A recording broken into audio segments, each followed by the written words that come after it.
하나님 말씀 보도록 하겠습니다. 신약성경 에베소서 5장 1절부터 14절까지 말씀입니다. 에베소서 5장 1절부터 14절까지 말씀입니다. 제가 1절부터 13절 읽고 마지막 14절은 합독하겠습니다. 그러므로 사랑을 받는 자녀같이 너희는 하나님을 본받는 자가 되고 그리스도께서 너희를 사랑하신 것 같이 너희도 사랑 가운데서 행하라. 그는 우리를 위하여 자신을 버리사 향기로운 제물과 희생 제물로 하나님께 드리셨느니라. 음행과 온갖 더러운 것과 탐욕은 너희 중에서 그 이름조차도 부르지 말라. 이는 성도에게 마땅한 바니라. 누추함과 어리석은 말이나 희롱의 말이 마땅치 아니하니 오히려 감사하는 말을 하라. 너희도 정녕 이것을 알거니와 음행하는 자나 더러운 자가 탐하는 자 곧 우상 숭배자는 다 그리스도와 하나님의 나라에서 기업을 얻지 못하리니 누구든지 헛된 말로 너희를 속이지 못하게 하라. 이로 말미암아 하나님의 진노가 불순종의 아들들에게 임하나니 그러므로 그들과 함께 하는 자가 되지 말라. 너희가 전에는 어둠이더니 이제는 주 안에서 빛이라. 빛의 자녀들처럼 행하라. 빛의 열매는 모든 착함과 의로움과 진실함에 있느니라. 주를 기쁘시게 할 것이 무엇인가 시험하여 보라. 너희 열매 없는 어둠의 일에 참여하지 말고 도리어 책망하라. 그들이 은밀히 행하는 것들은 말하기도 부끄러운 것들이라. 그러나 책망을 받는 모든 것은 빛으로 말미암아 드러나는 것마다 빛이니라. 함께 읽습니다. 그러므로 이르기를 잠자는 자여 깨어서 죽은 자들 가운데서 일어나라. 그리스도께서 너희에게 비추이시리라 하셨느니라. 아멘. 할렐루야. 아멘. 오늘도 하나님의 은혜와 평강이 삶에 넘치시기를 그리스도의 이름으로 소망합니다. 아멘. 하나님께서 이 만물의 영장으로 지으신 인간과 그 지배 아래 있는 동물들과의 다른 점이 있습니다. 그 다른 점은 사람은 동물과 달리 인생에 값지고 소중한 것을 사람을 통해서만 배운다는 사실입니다. 사람은 자신을 무조건 사랑해주는 사람을 통해서 인생에서 가장 중요한 사랑하는 법을 배웁니다.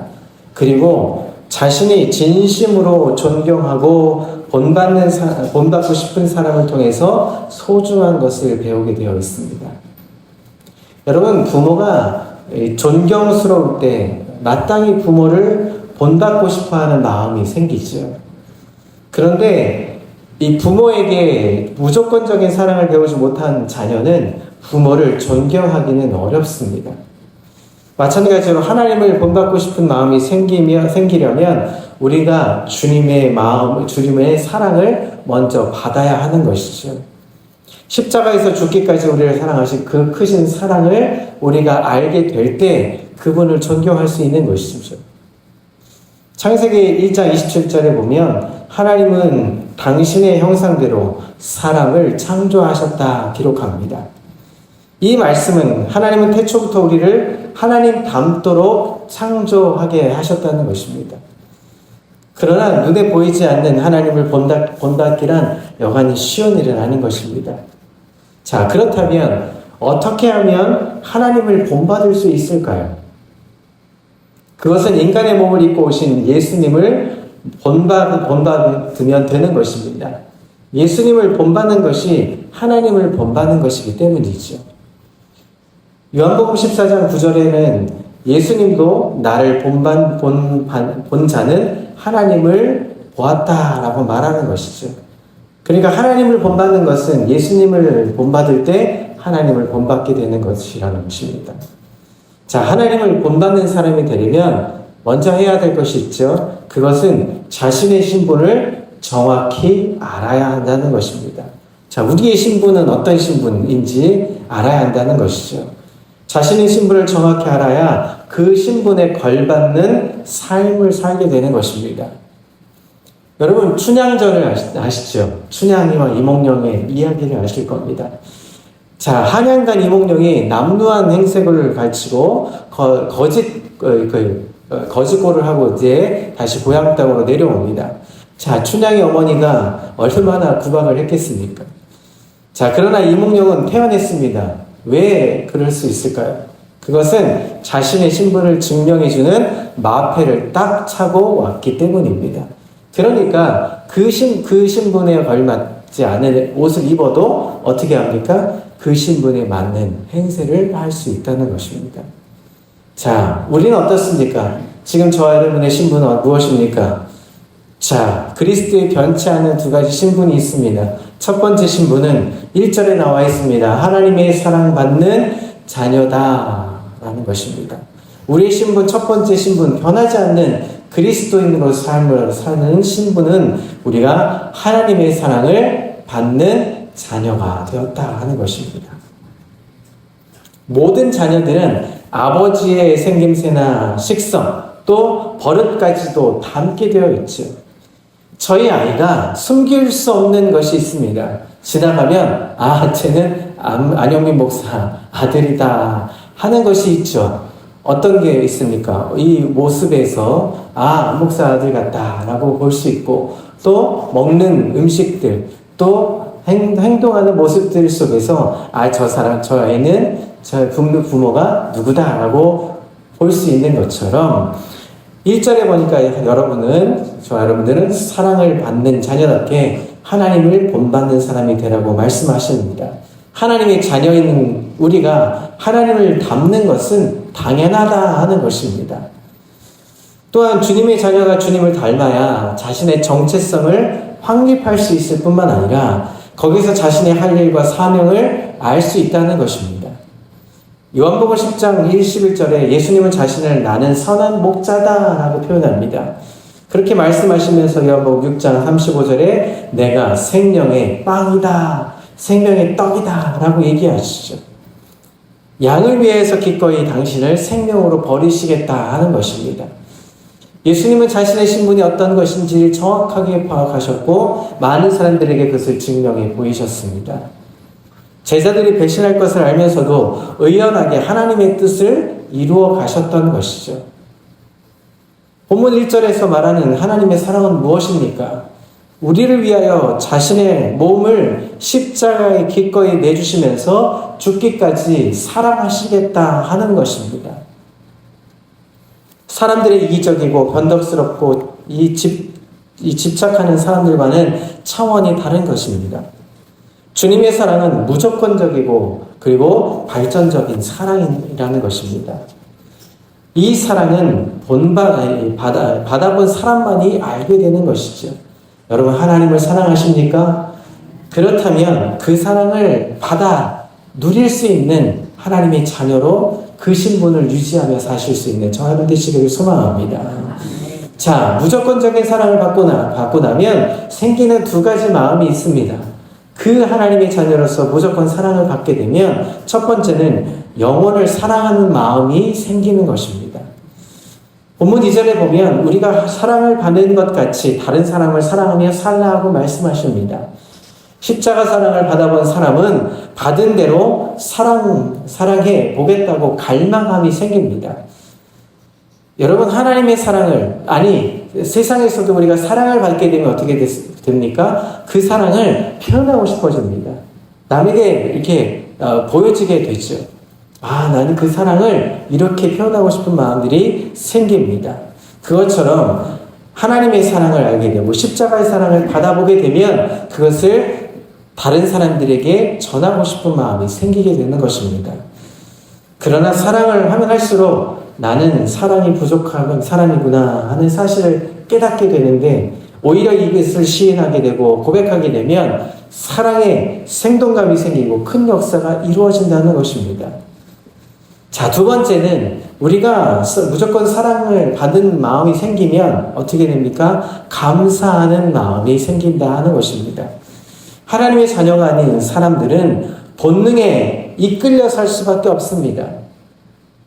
그러나 3절과 4절에 무엇이라고 말씀합니까? 더러운 것은 입에 담지도 말고 오히려 감사에 찬 말을 하라고 고백합니다. 하나님의 사랑을 받아본 사람은 영혼을 사랑하게 되고 자연히 감사가 넘치게 되는 것입니다. 그러다 보면 점점 하나님을 닮아가게 된다 하는 것을 고백하고 있는 것입니다. 사랑하는 성도 여러분, 우리가 오늘 그리스도의 자녀답게 하나님의 사랑, 그 사랑을 누릴 수 있는 영혼을 사랑하고 감사가 넘치실 수 있기를 그리스도의 이름으로 소망합니다. 자, 두 번째, 그리스도인의 변치 않는 두 가지 신분의 두 번째는 하나님의 나라의 상속자가 되었다는 사실입니다.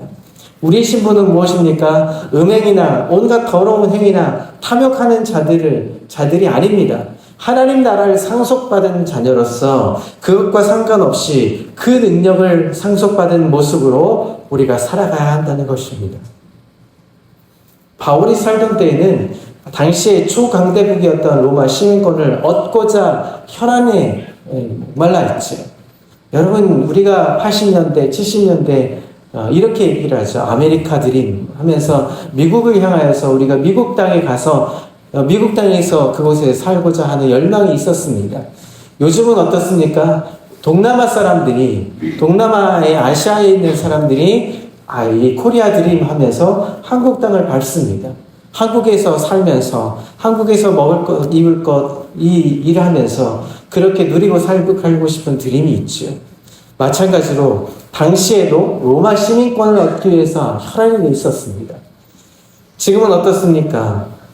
하나님 나라, 하늘나라의 시민권자로서 우리가 자부심을 얻고 자긍심을 가지고 살아가고 계십니까? 우리는 하늘의 시민권을 자연적으로 얻게 되었죠. 하나님의 사랑을 알게 되고 교회에서 예배를 드리게 되면서 주님을 구주로 영접하는 순간 우리는 자연적으로 하늘에서 시민권자로 우리가 누릴 수 있게 되는 것이죠. 누가 뭐래도 당당해질 수 있는 든든한 백이 생긴 것입니다. 하나님 나라는 죽어도 사라지지 않는 영원한 유산인 것입니다.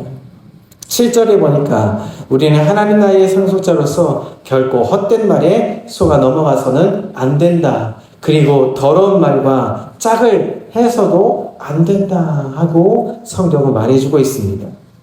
왜 그렇습니까? 속아 넘어가면 하나님 나라의 신분을 잃어버리기 때문입니다.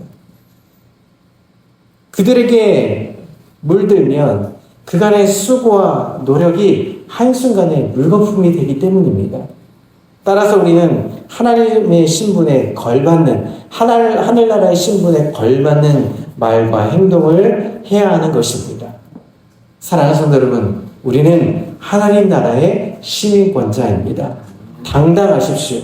세상 앞에 당당하게 기쁨과 감사, 은혜로 사실 수 있기를 그리스도의 이름으로 소망합니다. 그것이 1절부터 7절까지의 이야기입니다.